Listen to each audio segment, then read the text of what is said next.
tarde. Estamos aqui na Escola do Cerco do Porto.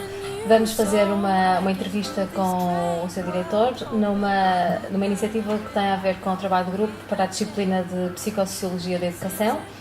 O grupo é composto por mim, Sofia, pela Sofia Faustino, pelo Micael e pelo Armando. Muito boa tarde, Sr. Professor. Podemos ocupar um bocadinho do seu tempo? Sim, senhor. Muito boa tarde. O meu nome é Manuel António Oliveira. Sou diretor do Agrupamento de Escolas do Cerco do Porto desde 2009. Estive na Comissão Executiva Instaladora desde 2006-2007. A minha formação inicial é Geografia.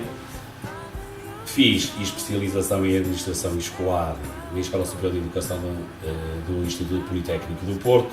Fiz mestrado em Organizações Educativas também pela Escola Superior de Educação do Instituto Politécnico do Porto. Estive numa instituição privada onde fui diretor pedagógico, de forma que penso que minimamente tenho um percurso condizente com o cargo que ocupo. Muito bem. O trabalho que estamos a fazer é relativamente às questões da autonomia nas escolas. E pronto, um dos membros do grupo, que é o Armando, tem-nos sugerido, tem-nos falado muito sobre a Escola do Cerco, teve aqui uma experiência relativamente pouco tempo e pareceu-nos ser um exemplo mais marcante e onde podíamos explorar um bocadinho o tema sobre a autonomia. E a primeira pergunta seria para falar um bocadinho sobre a autonomia escolar aqui no centro. Ora bem, o agrupamento de escolas de cerco não foi dos primeiros agrupamentos a entrar em experiência piloto ao nível dos contratos de autonomia. Poderemos falar de experiência em termos de autonomia se considerarmos que o TEIP é uma forma de autonomia. Enquanto contrato de autonomia propriamente dito, levado a cabo em termos de política educativa, já por este governo, nós incorporamos não a primeira leva, mas a segunda, em que celebramos contrato em outubro de 2013. Portanto, ainda estamos, portanto, na autonomia de uma forma muito crescente, de facto. Agora, se me permite, eu gostaria de dizer uma outra coisa. É assim, o que o agrupamento tem é uma larga experiência se considerarmos que o TEIP foi sempre uma forma de autonomia. Se mitigado ou não, será outra questão que nós poderemos abordar. Mas enquanto algo que é promotor de autonomia, isso somos desde o seu início. Já agora, só um parênteses relativamente ao tema TEIP, é que muitos colegas provavelmente não sabem perceber o que é que quer dizer as siglas TEIP. Territórios Educativos de Intervenção Prioritária. O agrupamento de escolas de cerco é um território educativo de intervenção prioritária desde o seu início. Por isso é que eu dizia há bocado que incorpora estes territórios desde o seu início, desde 1996. Esta sigla vem daquilo que foi incorporado na política educativa francesa. É preciso não esquecer de que não é originário em termos portugueses. Portanto, isto é um projeto concebido em França para responder exatamente a necessidades relacionadas com o absentismo e o insucesso. E esta forma de autonomia, que é o TEIP, foi concebida exatamente para combater o absentismo, o abandono, a indisciplina, e o absentismo foi exatamente estruturado para isto. E o agrupamento de escolas de cerco estava integrado neste conjunto de pressupostos de escolar e de abandono. Portanto, e misturas raciais, não é? Onde encontramos uma série de grupos. Não, numa primeira fase isso não acontece. Porque é assim, está aqui nesta que é a escola básica e secundária do cerco, mas esta era a escola secundária com terceiro ciclo. Existia a EB23 do cerco e existiam as escolas que hoje incorporam o agrupamento, que são as escolas que eram designadas por EB1-JIs, mas que também tiveram a sua autonomia, ou seja, eram escolas de PSI, não estavam agrupadas. Houve um momento em que essas escolas passaram a deixar de ser agrupamentos horizontais para passarem a ser verticais, incorporaram o agrupamento que era constituído pelas EB1-JIs com a escola EB23 do Cerco, e só em 2006-2007 é que se dá a fusão da escola secundária do terceiro ciclo com o ensino secundário no agrupamento. Portanto, esta escola onde nós estamos agora a fazer esta entrevista e incorporou, portanto, o agrupamento de escolas de cerco. Mais recentemente, há 2 anos atrás, passamos a incorporar uma outra, que é a Escola Básica com Jardim de Infância do Lagarteiro, que pertencia à Escola Ramalho e Ortigão, que passou a incorporar também este agrupamento de escolas de cerco. Exatamente. Ou seja, mas isto vem mais atrás, portanto, desde 1996, que o agrupamento de escolas vem crescendo até aos dias de hoje. Portanto, hoje já fazem parte deste agrupamento, portanto, 7 escolas. 7 escolas, no seu conjunto que fazem o agrupamento de escolas. Mas respondendo mais atrás, não tinha que ver no seu início com questões de etnias ou com questões rássicas, ou seja, aquilo que for, não tinha. O que se tinha encontrado, de facto, era aquelas premissas que conduziram às escolas de intervenção prioritária, ou seja, o abandono, o absentismo e o insucesso. Portanto, estas três premissas, ou estes 3 pressupostos, se assim quisermos, é que estiveram na origem da criação do território educativo de intervenção prioritária. Hoje em dia, sim, temos crianças e temos alunos da comunidade cigana, já começam a participar, mas e temos já ultrapassam as 2 centenas de alunos, em que podemos também depois falar especificamente sobre o assunto, se assim entenderem, mas em todo o caso, isso surgiu mais tardiamente. Mais tarde, depois porque eles não frequentavam as escolas, é uma realidade muito recente, não é? A procura das escolas pelas etnias. Aliás, no território abrangido, quer do ponto de vista social, quer do ponto de vista geográfico, aqui pelo agrupamento, a maior parte dos alunos da comunidade cigana estavam cingidos a um outro agrupamento que tinha a ver com uma circunstância geográfica, que era o bairro São João de Deus. E o bairro São João de Deus pertencia à Nicolau Nazoni e à Ariosa, que eram outro agrupamento, e não aqui. A partir do momento em que a política social também do município acaba por ser alterada, grande parte das famílias da etnia cigana, da comunidade cigana, vêm parar ao bairro do Cerco, que é este que caracteriza um pouco. Pois, neste momento a imagem que nós temos de ser esta, nós temos, mas que de facto não é. São 14 bairros. Eu posso falar do Pedro Negro, eu posso falar do Falcão, eu posso falar do Ponte Milho, eu posso falar do Pio 12, eu posso falar de uma série de bairros. No entanto, aquilo que corporiza. É que a imagem que nós temos, o estereótipo. A imagem estereotipada que vocês têm é, de facto, o bairro do Cerco. E é de onde vêm os jogadores da bola, que também fazem parte desses grupos complicados. Pronto, era essa a imagem que a gente tem. Uma das questões também que tínhamos aqui era como era a escola antes da autonomia escolar, mas temos que já responder um bocadinho quando fez esta ligação à... Exatamente. A questão da autonomia foi... Como era antes? Era tape. O tape será uma forma de autonomia que está desde o seu início associada, portanto, aos territórios educativos de intervenção prioritária. E depois, como contrato de autonomia, é recente, portanto, é deste ano letivo, foi assinado em outubro, embora as negociações tivessem sido anteriores. Mas só agora é que se concretizou. Mas só agora é que se concretizou. Então é muito cedo para avaliarmos mais-valias e desvantagens de todo este processo. Do ponto de vista intrínseco ao que é o desenvolvimento de um contrato de autonomia, vamos ter que esperar muito mais tempo. E eu estou ao vosso dispor para falar isto com muito gosto, porque eu até gosto de falar destas coisas e destes assuntos, mas temos de falar se calhar daqui a 1 ano e meio, daqui a 2, para de facto percebermos se do ponto de vista estrutural, eu quando falo do ponto de vista estrutural, falo do ponto de vista da política educativa, e do ponto de vista da política educativa, que resultados é jusante é que permitem falar bem, ou menos bem, em termos de desenvolvimentos, e neste caso mais específicos de sucesso,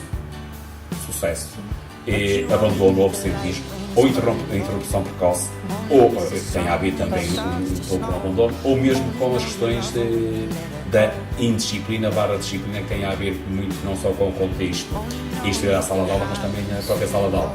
E só depois de nós abordarmos os números, é que podemos falar de se de facto valeu a pena ou não valeu a pena termos celebrado o contrato de autonomia com o Ministério. Só depois de avaliarmos todas as variáveis é que estaremos em condições de podermos falar com alguma autoridade sobre este assunto.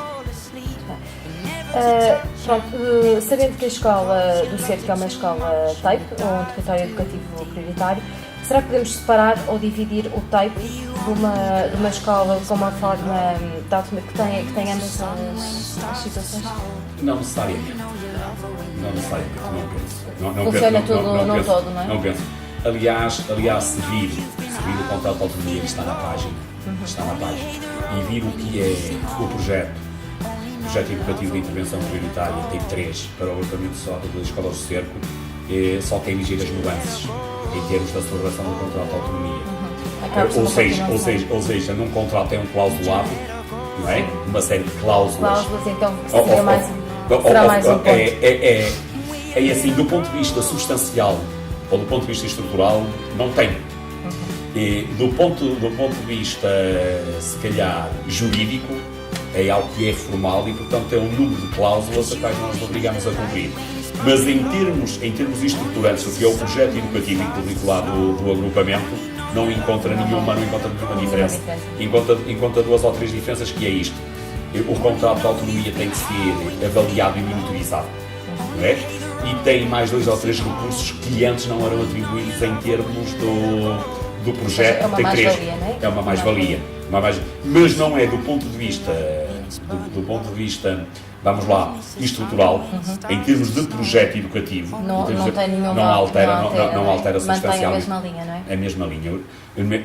O mesmo normativo, o mesmo princípio de desenvolvimento do projeto, o que se espera de um e do outro, não altera a filosofia subjacente ao que era o projeto educativo TAPE.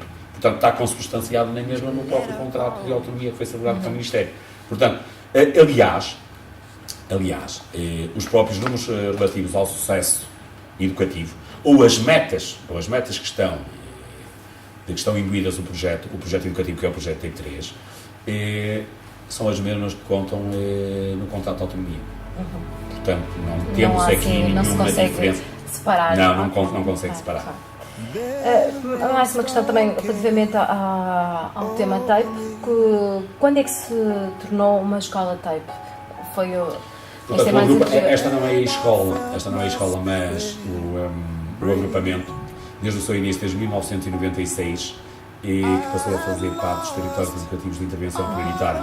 E desde aí nunca mais deixou de se integrar. A escola, daqui que era terceiro ciclo com secundário, esta escola, quando da sua fusão,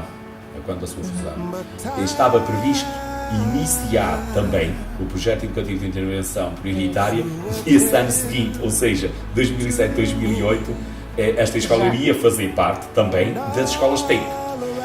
Por se fundir no agrupamento já existente, passou a consubstanciar-se, portanto, também como um agrupamento de uma escola TAPE. Mas quer dizer, foi na altura em que a tutela decidiu de que iria estar nesse projeto, portanto, acabou por existir a fusão e acabou da sua própria história, acabou por nunca fazer parte enquanto estrutura única, enquanto escola secundária, quando se ensina, acabou por nunca fazer parte do TAPE. No momento em que está a fusão, passa a integrar, portanto, o TAPE. E somos TAPE desde 1996. No final dos anos 90. Exatamente. Agora que temos um tema que está muito na moda, que estamos a fazer a comemoração da liberdade, das 40 anos da liberdade, consegue-nos falar mais ou menos como é que se conseguem criar os corredores de liberdade dentro da autonomia? Isso existe ou não, de todo? Eu não sei se vou conseguir responder linearmente à questão que coloca. Mas é assim, nós temos que subdividir esses corredores da liberdade, se calhar, em 2 corredores ou 3 corredores, ou mais, ou até menos. Mas é assim. O que é que nós consideramos por autonomia? Nós temos um conceito. É uma condicionada, nós temos muitas vezes subjacente ao nosso próprio conceito, é uma questão de uma série de independência. E eu só consigo ser independente quando tenho autonomia financeira. Ao não ter autonomia financeira, também não vou tê-la do ponto de vista administrativo, porque não tenho, e tenho de uma forma mitigada do ponto de vista pedagógico. O que é que eu quero dizer com isto? A tutela o que tem incorporado nesta medida de política educativa, que são os contratos de autonomia, é que, do ponto de vista da gestão do currículo, ele é flexível. E aí, de facto, as escolas ou os agrupamentos têm alguma margem de manobra. É uma margem de manobra. Eu posso perfeitamente constituir uma disciplina com currículo próprio. E isso é autonomia. Isso é autonomia. Mas essa autonomia já estava incorporada nos territórios educativos de intervenção prioritária. Por exemplo, quando eu tenho um percurso curricular alternativo, eu já o tinha quando era TEIP. Quando eu, por exemplo, tinha um currículo próprio para algumas disciplinas, os percursos integrados de educação e formação, que são os PIEF, portanto, eu já tinha a autonomia. Já podia, não é? Quando hoje me dizem, já com alteração aos contratos de autonomia, que é a portaria 44/2014, agora de fevereiro, que eu tenho a gestão flexível do currículo, em que eu posso me intervir na gestão do tempo de aula, desde que o Conselho Pedagógico e o Conselho Geral o aprovem, essa gestão não é maior, nem é menor, nem é melhor, nem é pior do que aquilo que já existia antes. Já vai fluindo conforme as necessidades. Por isso é que eu dizia que era uma gestão já mitigada. Ou seja, esta autonomia é uma autonomia mitigada. Porque a partir do momento em que nós que incorporamos esta ideia de desenvolvimento dos contratos de autonomia, quando eu não tenho poder para contratar professores, pessoal não docente, quando eu só tenho uma alternativa que é na gestão flexível ou que é na carga horária em que eu posso me intervir, de facto isto é uma autonomia muito, muito mitigada. Porquê? Porque a tutela é que decide sobre as matrizes curriculares. Central, não é? A administração central, exatamente, que nós digamos exatamente. Processo, ou seja, do ponto de vista financeiro, quem paga passa sempre pela é a tutela, a administração central. Do ponto de vista administrativo, quem decide sobre quem contrata, como contrata e quando deve contratar. Através de contratos públicos. Sempre. Contratação pública. Mesmo os critérios de seleção, seja para pessoal não docente, seja para pessoal já docente, tem que ser, primeiro estão inscritos na lei. Não é? Portanto, os normativos. E só depois eu tenho que criar critérios que me permitam selecionar de acordo com esses normativos. Ou seja, o que é muito limitativo do que é o desempenho da autonomia. Quer dizer, se isto é autonomia, é um conceito, vamos lá, mais, eu vou dizer que é abstrato, ou é em tese, é assim, mas pronto, mas de alguma forma, é muito mitigado, não vai muito para além daquilo que já existia quem era TEIP. Poderá no futuro, se isto se traduzir como um caminho, como um corredor que alargue horizontes. E aqui o alargar de horizontes... Não, uma tentativa o alargar de horizontes não estou a puxar aos tempos do PREC, não é? Que eram os meus tempos em que eu ainda era aluno, não é? Portanto, não é puxar para esses tempos. Mas em que de facto as escolas possam funcionar com alguma autonomia, quer do ponto de vista administrativo, quer do ponto de vista pedagógico. Mas possam escolher também quem são os melhores para trabalhar consigo. Porque hoje... Porque as realidades depois são diferentes cada sítio, não é? Não se pode ter um tipo de contratação para fora. Eu não posso querer ter sucesso, não é? Quando muitas vezes não me é permitido também escolher os melhores para obter o sucesso. É que dentro da mesma região, da mesma cidade, temos realidades muito diferentes. Completamente com necessidades completamente diferentes. Uma pessoa que é bom aqui pode na zona oriental do Porto ou central não ser. De todo. E o contrário, não é? Perfeitamente de acordo. Pronto, parece-me que dentro do nosso tema, também é um tema curto do nosso trabalho, acho que estamos mais ou menos esclarecidos. Depois, quando for preciso mais alguma questão adicional, contamos consigo. Estou disponível quando acharem que... Para já estamos no tema... Quando acharem que por bem devem desenvolver algo sobre a autonomia ou sobre o tipo de projeto ou sobre o TEIP, as portas estão abertas para vos receber, mas só no final do ano letivo, depois da monitorização e da avaliação, que teremos, por força das próprias cláusulas que estão no contrato de autonomia, poderemos, enfim, avaliar de uma forma mais ou menos positiva o que foi um primeiro ano de vigência da celebração do contrato de autonomia do agrupamento de escolas de cerco com a Rotar. Muito obrigada. Tá? Muito obrigado. Damos como terminada a entrevista com o professor responsável da escola do agrupamento de cerco.